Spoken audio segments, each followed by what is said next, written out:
Good afternoon and welcome to a new week. The week of Parshas Lech Lecha. Today is Monday, October 26th, the 8th day of Cheshvan. And we welcome you back to joining us with lunch break with the Rabbi. Just a little commercial announcement as we will be beginning November 10th, our series, our course, Secrets of the Bible. You can either join us in person or follow it online. On Facebook too. Okay, my connection again is lost here. Hold on a second. Just let me know if we're back on Facebook Live. Let me somebody tell me if you're on. Okay, we're back on. For some reason, the connection went out a second. We'll start again. Again, welcome everybody to Monday today, October 26th. It is the 8th day of Cheshvan as we begin this new week of Parshas Lech Lecha. Studying and reading about Abraham. Last week's Torah reading, we read about the flood and everything was destroyed and God had to start from scratch again, so to speak. This week, we begin with the story of Avraham, which actually began last week but continues into this week, where Avraham is told by God to leave his parents' home, to leave his native land, and to travel a place to where I will show you. God doesn't tell him where he's going. God doesn't say what he should be doing. But he is told to do so, so he listens. And over here, God tells him to go to a place which may be very far from him, but it promises him that he will make his name renowned and will be blessed. Those that bless will be blessed you, and those that curse will be cursed. And gives him all the blessings about him and his children and the following generations to come. This message that Abraham was told by God, is not only a message to Abraham being the first of the forefathers of the Jewish people, is also a message to every single Jew. And as we will see, and as we'll go a little bit deeper into the message that God has told Abraham to leave his parents' home, God was telling every single one of us what that means as well. Many times we get comfortable in our own situation, and we get comfortable the way we are. And because we become so comfortable, it doesn't allow for room for anybody else. It doesn't allow room for an expression of a relationship with God or with any other person because we become so self-entangled within ourselves.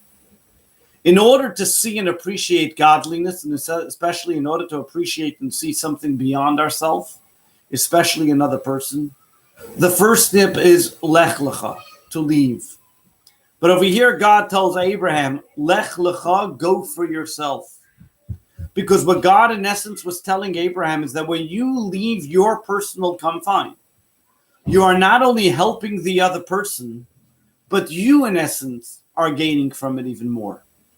And I want to share with you today two stories I recently heard about a fellow who just passed away last Thursday. His name was Yehuda Bar Khan. He was an Israeli film artist, director, actor in many different Israeli films. And here's two stories about him, which I think depict this point.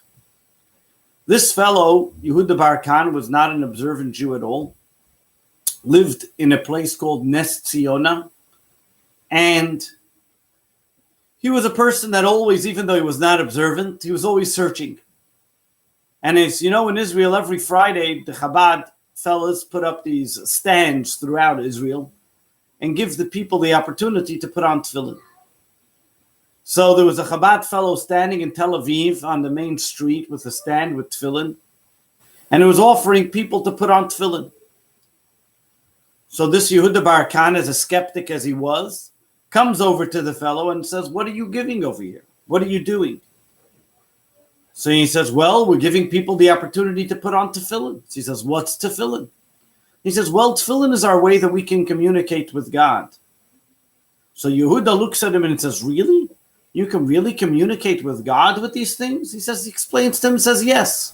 When you put the tefillin on the arm and one of them on the head, those are your antennas connecting to the Wi-Fi, to connecting to God." He says, "Sounds interesting. You mind if I try?" He says, "With the greatest pleasure, b'chavod." And he puts on the tefillin.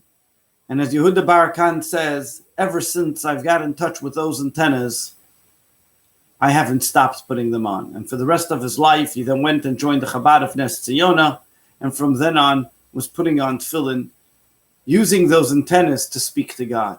And he felt that every single time he uses the tefillin and puts them on, it gives him an opportunity to leave the world that he was so involved with and entrenched in, of film and industry and fake and everything else, and gives him a moment of solace, a moment of peace and tranquility where he goes outside of himself, outside of the norm, and uses those antennas and touches in the waves of godliness and has his opportunity to speak to God.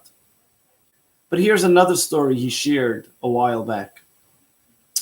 This fellow, Yehuda Bar Khan, being in the movie industry, and especially in Israel, is not always a lucrative position, especially while he's first starting.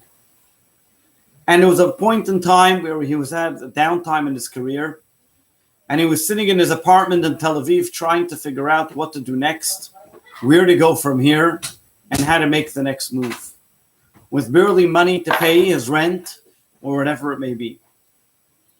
And while he's sitting in his apartment, he gets a phone call. It's a fellow telling him, listen here, I need money. I'm desperate. I'm a poor man. Maybe you can give me a donation. You're a movie star. You're an actor. You're in the film industry. You're probably very wealthy. And you probably have something that you can help me with. And at that point, I'm sure you understand that Yehuda Bar Khan is thinking to himself, everybody thinks that every actor is wealthy. I, meanwhile, don't have a job until the next show begins. I'm down in the dumps. I'm borrowing from this one, getting from that one. I can't help this person. And he tells the person, listen, I don't got anything. I'm not able to help you. And he says, sorry, I'm not able to help you. Just 1 second. Unfortunately, we got interrupted here.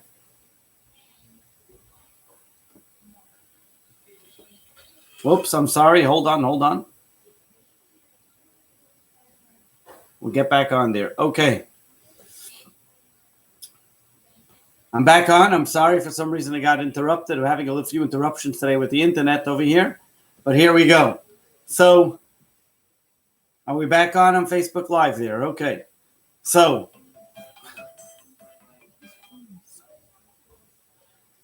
and over here we have, just give me 1 second. We're just going to let those people know that we're back on.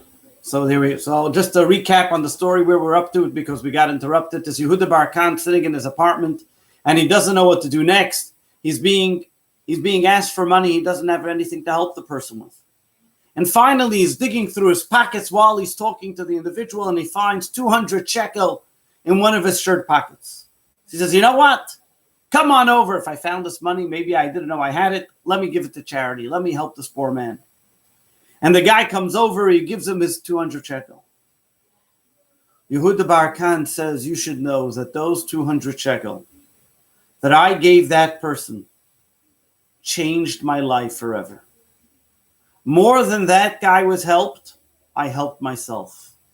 I realized that even though I was down in the dumps, I was about to give up my life. Me, this movie actor, I didn't even have a penny to my name. But all of a sudden, I realized I was able to help somebody. I became a whole new person.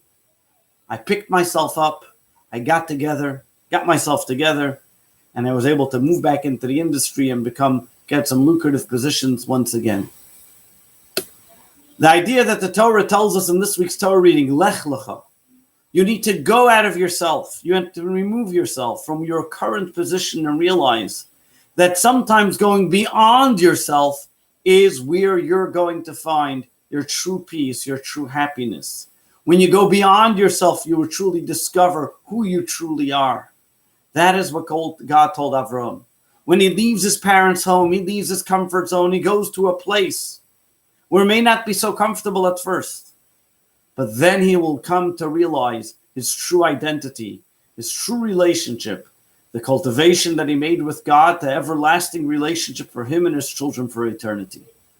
My dear friends, our message for us today is as well. It's very easy for us to get stuck in our comfort zone, get stuck into what we've done in the past.